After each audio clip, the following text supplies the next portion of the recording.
हम्म, आज हम पढ़ने वाले हैं राजीव गांधी किसान न्याय योजना के बारे में। ठीक है, तो राजीव गांधी किसान न्याय योजना किस स्टेट की गवर्नमेंट ने लॉन्च किया है? तो हाँ, छत्तीसगढ़। अगर आप दूसरे स्टेट के स्टूडेंट हैं तो आपको बस इतना ही याद रखना है कि नहीं, राजीव गांधी किसान न्याय योजना किसने स्टार्ट की है? छत्तीसगढ़ गवर्नमेंट में।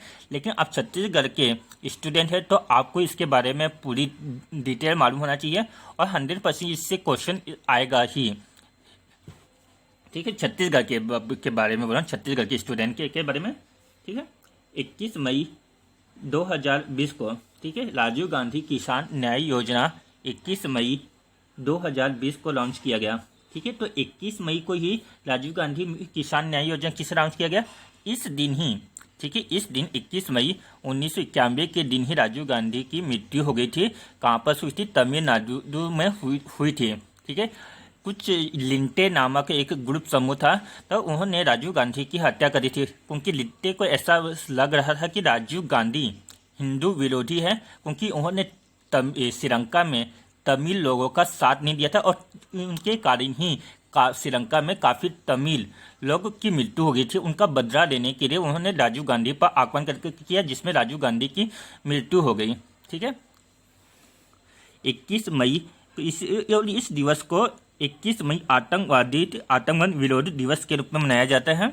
ठीक है, 21 मई को कौन सा आतंकवाद विरोध दिवस के रूप में मनाया जाता है और इसी दिन अंतर्राष्ट्रीय चाय दिवस के रूप में भी मनाया जाता है। ठीक है, राजीव गांधी की का समाधि स्थल क्या है? कहाँ है? वीरभूमि। और राजीव गांधी जी का जन्म कब हुआ था? 20 अगस्त 1944 को हुआ था। कब हुआ था? 20 अगस्त 1944 को जन्म हुआ था। इनकी मृत्यु 21 मई को हुई थी। 21 मई को अंतर्राष्ट्रीय चाय दिवस के रूप में मनाया जाता है या आतंकवाद विरोध दिवस के रूप में मनाया जाता है। इनका समाधि स्थल वीरभूमि है। ठीक है, अब राजीव गांधी किसान न्याय योजना के बारे में पढ़ते हैं कि इससे किसको लाभ होगा। डेफिनेटली नाम से पता चले किसान है तो किसानों को लाभ होगा, लेकिन कौन से किसानों को लाभ होगा? तो धान, मक्का और गन्ना किसानों को याद रखना। कौन कौन से किसानों को?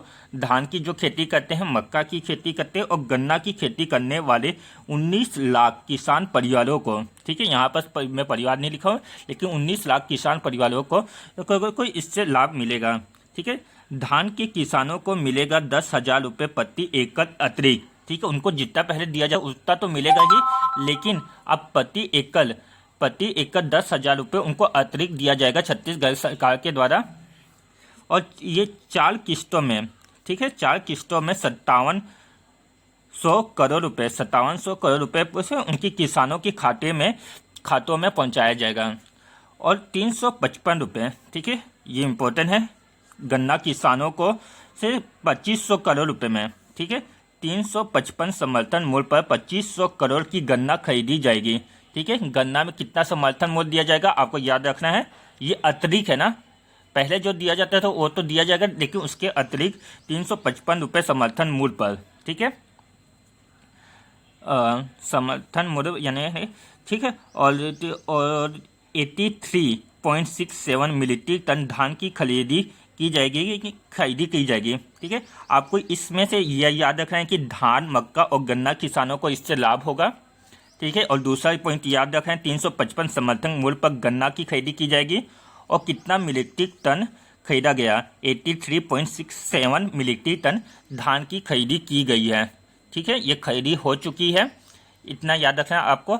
अब छत्तीसगढ़ के बारे में है कुछ इम्पोर्टेंट पॉइंट कि छत्तीसगढ़ की राजधानी क्या है? राजधानी नया रायपुर है, जिसका नाम बदल के अटल नगर कर दिया गया है। ठीक है, आपको अटल नगर भी पेपर में पूछ सकता है और या नया रायपुर भी पूछ सकता है। ठीक है, छत्तीसगढ़ की स्थापना कब हुई थी? 1 नवंबर 2000 को हुई थी। ठीक है, किससे अलग होकर हुआ छत्तीसगढ़ राज्य बना था? मध्य प्रदेश से अलग होकर छत्तीसगढ़ राज्य बना था। ठीक है, यहाँ पर 3 राष्ट्रीय उद्यान हैं, गुरु घासीदास, इंद्रावती और कांगेर घाटी।